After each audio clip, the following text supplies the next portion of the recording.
Some say that God gave us 2 ears, but only one tongue, so that way we could listen to both sides before we open our big dumb mouth. I might be paraphrasing that slightly. Another saying along these lines is, beware of the sound of one hand clapping. The point being, one hand by itself doesn't clap very loud, so if you're hearing clapping, odds are there's at least two hands involved. And I guess the underlying point in both of these sayings is, get more information before you start passing judgment. And if it's a weightier matter, if it's something really important, well then you should really delve into getting as much information as possible and trying to see something through multiple perspectives before you start making up your mind on something. And as simple and as obvious a concept as this sound, there's a lot of psychological barriers to pursuing that. So there's a whole host of cognitive biases that could potentially corrupt a person's thinking on a matter. For example, just to look at a few of these. Availability heuristic. People overestimate the importance of information that is available to them. A person might argue that smoking is not unhealthy because they knew someone who lived to be 100 and smoked 3 packs a day. Essentially, it's allowing an anecdote to stand in for the larger body of data on smoking and health outcomes. Yeah, I had a great uncle that drank and smoked his whole life and lived to be 83. However, that's the anomaly. Typically, a person with a regular smoking habit who smokes their whole life has a much shorter lifespan than his non-smoking counterpart by several years. Bandwagon effect. The probability of one adopting a belief increases based on the number of people that hold that belief. This is a powerful form of groupthink, and is a reason why meetings are often unproductive. Groupthink was never one of my weaknesses, I guess. Like, I'm perfectly content to be the one guy in the room with the odd opinion. But for some people, that's a very powerful thing. They have to follow the herd. They have to go along with what everybody else is thinking. Blind spot bias, failing to recognize your own cognitive biases is a bias in itself. You're much more likely to notice other people's cognitive biases than to notice your own. Looking back to the COVID episode, for example, it's real easy to spot this bandwagon effect in people. Everybody's got to get vaccinated. I mean, even if you're young and healthy and have no comorbidities and very, very little chance of developing a severe case, this is what everybody was doing. This is what all the experts are saying you should do. Of course, in the modern world, it's possible to skew this. It's possible, if you're a news network and you only allow a certain perspective on, well, then it's easy to create in your viewer the impression that this is what all the experts agree on. So you can fake this bandwagon thing a lot and really use it to manipulate people. Now compound this with choice supportive bias. Let's say you're young and healthy and had no comorbidities and very little chance of developing severe COVID. But because everyone was doing it, you went out and got umpteen jabs when we really had no long-term studies on it and didn't know what the side effects might be. Well, because you've already made that choice, you're going to try to defend it. And, I'm using COVID as an example, but you could think of all different examples. Once someone's made a choice and they're invested in it, their bias is to try to justify that choice that they made in the past. And sometimes you can make a solid case against their choice and give them solid evidence, present it to them, and they'll still reject it because this bias is so strong. If for no other reason, admitting that they made a mistake is a affront to their ego, so they're not going to easily admit their folly. Of course, confirmation bias, that's when, all right, you start with a viewpoint, you're dug in, and like new information that conflicts with that viewpoint just bounces off of you. Even if it's solid evidence to a different conclusion, you're going to reject it because it doesn't fit what you've already decided to believe. And on the other hand, you're also going to go out and look for information that supports your conclusion that you've already come to. So this is like the cable news business model. You develop a target audience and you just feed them stories that they want to hear. Stories that go along with what they've already decided to believe. If you're MSNBC, this is your target audience is Democrat voters, and you're just going to feed them stories that align with their biases. And I suppose if you're Fox, you're doing the same thing. You just have a different target audience. The last thing you want to do is challenge the biases of your audience. That would lead to cognitive dissonance, and they would be uncomfortable, and then they might not want to tune in. So that's confirmation bias, essentially. Only looking for information that confirms what you've already decided to believe. Then you have conservatism bias, which doesn't have anything to do with conservatism, the political belief, but conservatism bias is basically favor prior evidence over new evidence or information that has emerged. It's basically favoring things you've already accepted, being reluctant to accept new information that might inform your perspective and force you to change how you look at the world. Now, why is it important to look at all these different cognitive biases? Because we're all capable of falling prey to these. But if you study them, you're certainly more likely to recognize them in other people, but hopefully you'll even be able to recognize them in yourself. But we all do have these blind spots, so that's why being a good listener and listening to people with other perspectives is so critical in developing a well-rounded worldview.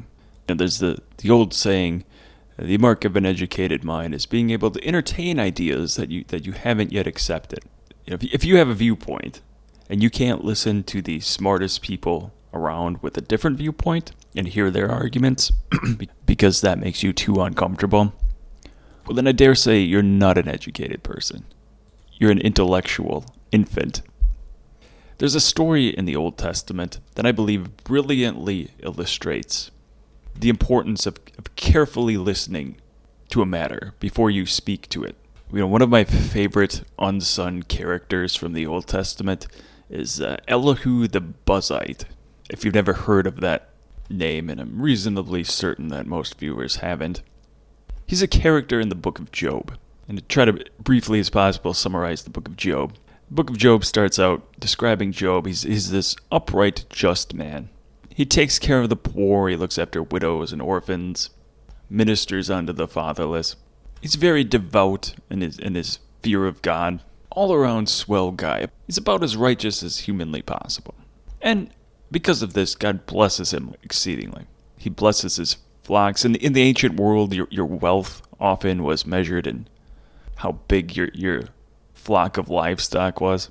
And he had thousands of cattle and sheep, etc.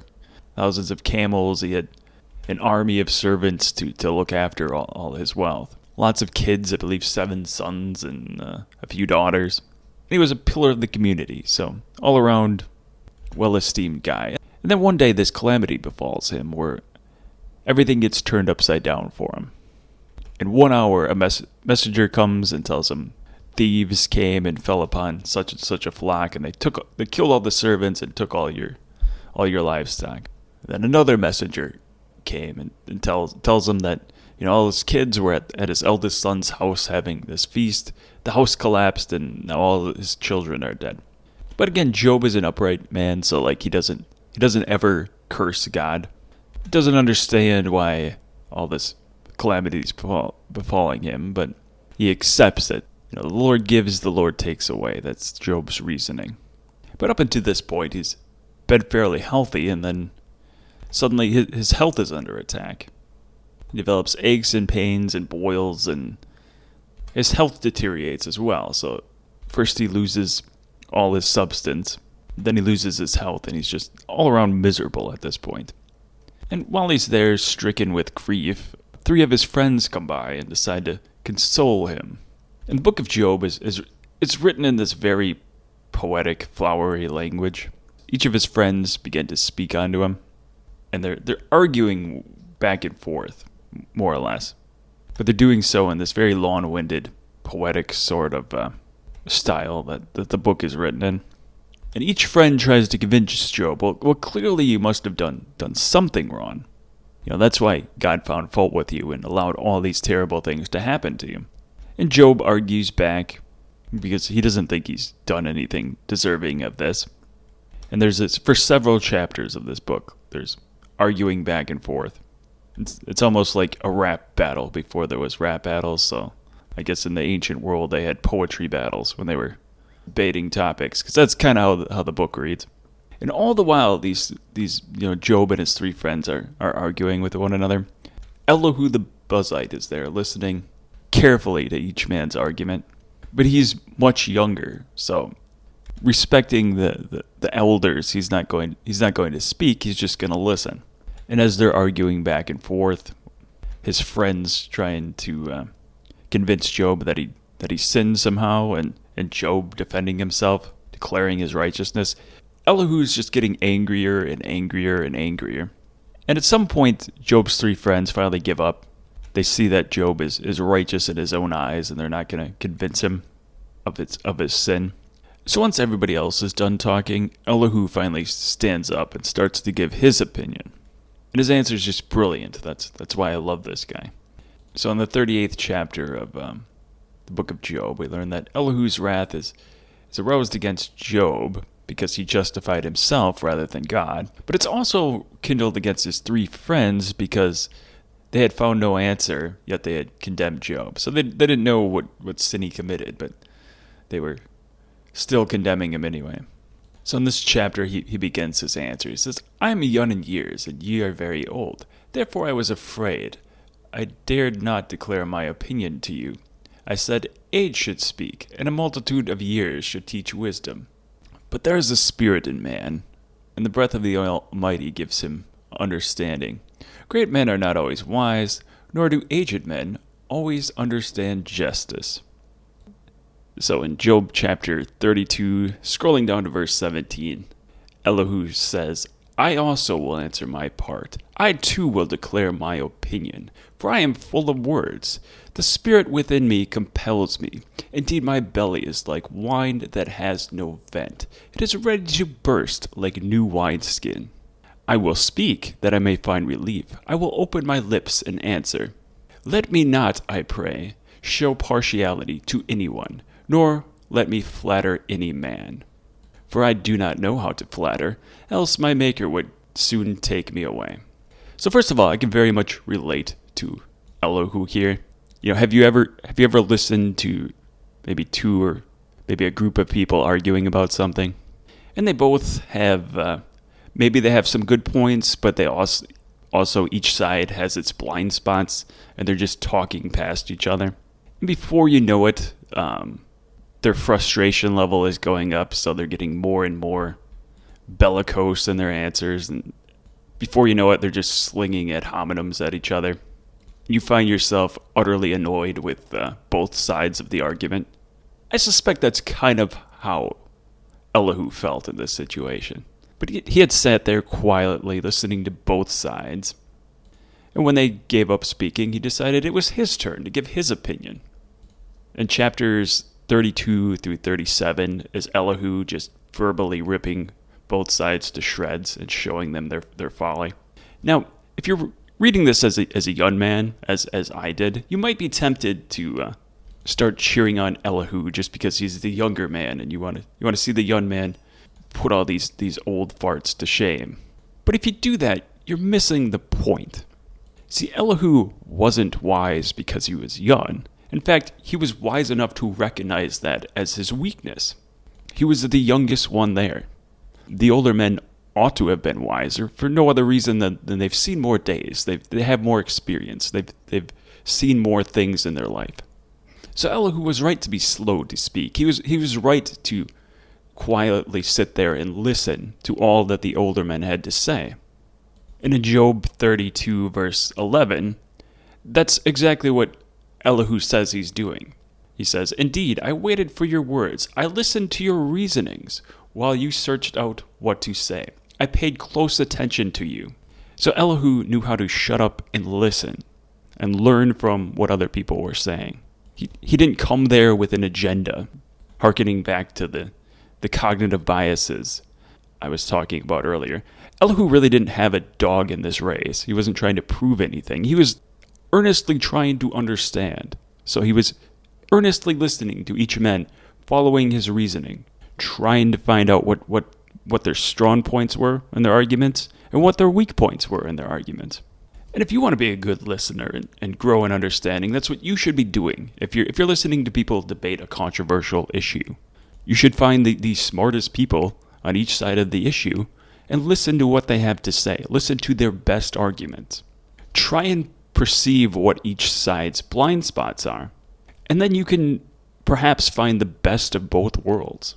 When you ultimately form your own opinion, you can take the best of what one side has to say, and you can account for their blind spots and say, well, this is where they go too far. And you can do the same with the other side. And you can let all this meld together and form a better opinion that accounts for the blind spots of both sides. And then at some point, you can give your own answer. And that's why I entitled this video, You Say More When You Shut Up and Listen. It's because when you're listening, you're gleaning insights and forming for yourself a better opinion. In the story of Job, Elihu was able to see that Job's three friends really didn't have a leg to stand on. They were accusing Job, but they didn't know what they were accusing him of. And Job really didn't have a leg to stand on because he didn't know why all this calamity was befalling him. Perhaps he did do something wrong, but he became righteous in his own eyes, so that was his fault. He became blind to the possibility that he may have done something wrong. At least that's my understanding of this story. So after Elihu gets done speaking, starting in chapter 38, God comes to Job. God begins to answer him. And basically, God just asks Job a series of questions, presumably designed to put Job in his place. Starting in chapter 8, it says, Then the Lord answered Job out of the whirlwind and said, Who is this who darkens counsel by words without knowledge? Now prepare yourself like a man. I will question you, and you shall answer me. Where were you when I laid the foundations of the earth? Tell me if you have understanding. Who determined its measurements? Surely you know. Or who stretched out the line upon it? To what were its foundations fastened? Or who laid its cornerstone? When the morning stars sang together, and all the sons of God shouted for joy. And obviously, Job wasn't there when the world was being created, so how could he possibly answer these questions? And God goes on to ask him question after question for the next few chapters. I'm not going to read the whole thing, but just to highlight a few of them. God asked Job, Can you send out the lightnings that they may go? And say to you, Here I am. Can you bind the clusters of Pleiades, or loose the belt of Orion? Do you know the ordinances of heaven? Can you set their dominion over the earth? And obviously Job is both terrified and dumbfounded to answer any of these questions. And I suspect the point of all this was that man is not God, and man can't possibly know all the ways and doings of God, nor his reasons behind them. So I suspect the purpose of the book of Job was to pick away at the ancient question, why does God let bad things happen to seemingly good people? And I would say that in some cases, it's obvious why things happen. In some cases, the relationship between cause and effect is quite obvious. If a man smokes 2 or 3 packs a day for 30 or 40 years and then develops lung cancer or emphysema or some other smoking-related disease, there's a clear chain of cause and effect there. And I don't mean to pick on smokers because there's probably far worse habits that a man could have. But my point being that it's a clear cause and effect. Or for example, if a man gets drunk, gets behind the wheel of a car and has an accident, hurts himself or somebody else, there's a clear chain of cause and effect to examine there. And that man's folly. It's not necessarily a sin to drive a car. It's not necessarily a sin to have a drink. But it probably is a sin to do either irresponsibly, and especially if you do them both at the same time irresponsibly. So sometimes a man's folly is obvious, and you can go to him and tell him straightforward, here's your mistake. Other times, people seem to suffer without cause. And in that case, you'd be a fool to go up to that man and convict him of some sin, but you can't name the sin or precisely describe how he went astray. That was the folly of Job's friends. At the same time, if some terrible thing is befalling you, and you don't understand why, well, you'd also be foolish to declare your righteousness and try to justify yourself before God, because you don't know why this is happening to you. Now, in all God's questioning of Job, I don't remember if he actually does tell him precisely why all this evil has befalled him. So I'm careful to even try to speculate on the matter. If I was forced to speculate, I might say that perhaps God was trying to make Job an even better servant. Perhaps God allowed his suffering to try Job and bring him to a place of even more understanding. In any event, the book ends with Job, after he had been answered of God, he repents of his attempts to justify himself. And after this, God restores Job, so that the latter half of Job was even greater than the former. He restores his flocks twofold of what they were prior. In the latter half of Job, it was more blessed than the former. Perhaps part of the reason God allowed all this to happen to Job is so that there would be a story written about it, and then thousands of years later, schmucks like me could read it and glean insights from it. Among these, we don't always know why evil seems to befall righteous men. And also, we're given the example of Elihu, who is wise beyond his years because he knew how to listen and wrestle with the arguments put forth by other men. Anyway, that's my opinion. Let me know yours in the comments section below. Spoke to me, a voice so sweet. Thought I heard the shuffle of angels. He spoke to me, my heart stood still. He said, "John, going to my well. Go tell that long-time liar. Go and tell that midnight rider. Tell the rambler, the gambler, the backbiter. Tell the guy." You've been watching the Flutch Report. If you're hearing this, it means you've made it to the end of the video. But before you click onto the next thing and continue down whatever rabbit hole you're on YouTube or Rumble, I've got a small favor to ask. If you found value in my content and you want to help the channel out, the best thing you can do is share it with somebody else that you think will find value in it. Don't forget to hit the like button, subscribe if you want to see more.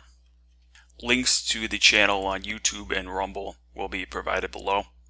Additionally, I'm making a Facebook page for the channel as well as a X/formerly Twitter. Feel free to follow me on those platforms as well. If you're feeling exceptionally generous, provided in the description below will be a link to Buy Me a Coffee, which is the online equivalent of a tip jar. Thanks for watching, and thanks for supporting the channel.